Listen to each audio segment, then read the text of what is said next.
Ďalší bod môjho volebného programu sa týka dopravy. Ja som presvedčený, že dopravná situácia v našom meste nie je ľahostajná nikomu. Ani motoristom, ani chodcom, ani tým, ktorí sú účastníci dopravy ako takej.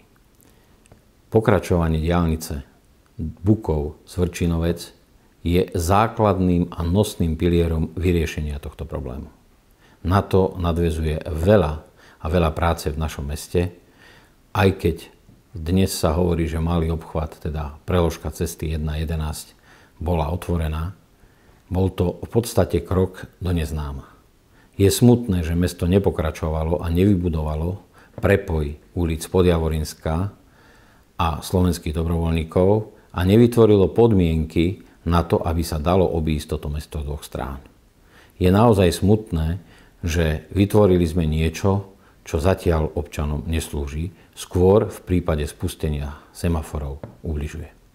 Budeme musieť urobiť veľa preto, aby sme dokázali v našom meste tak reorganizovať dopravu, aby bolo v podstate možné prejsť z jednej strany mesta na druhý a aby ste sa mohli z mesta vymotať či už smerom na Ostravsko alebo do Žiliny. V každom prípade sa musíme pozrieť na dopravu nie len z hľadiska dynamickej, ale aj statickej dopravy. Táto je v katastrofálnom stave. Je neúnosné, aby boli zapchaté okružné ulice na sídliskách. V prípade, že bude treba realizovať zimnú údržbu, nebude to možné. Za 4 roky sa reálne nevybudovali žiadne veľké parkoviská. Iba maličké fliačky a pár aut, ktoré v každom prípade neriešia situáciu tak, aby bolo vidieť, že majú občania kde zaparkovať.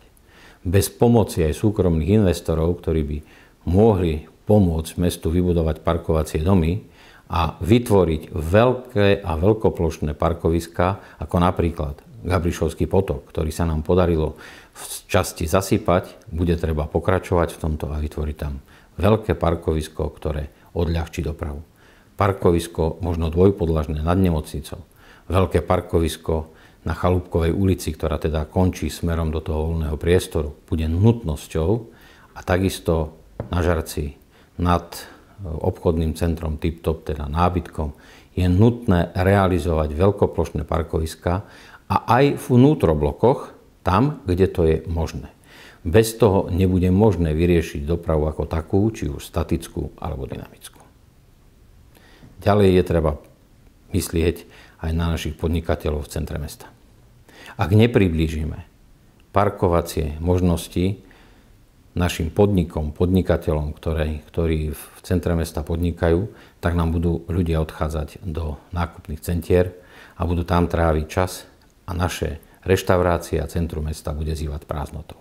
Je nutnosť preorganizovať dopravu v centre mesta, vytvoriť zásobovacie podmienky a zároveň občanom umožniť, aby čo najbližšie zaparkovali, či už k obchodným centrám v meste, alebo podnikom, alebo reštauráciám a kaviarňam.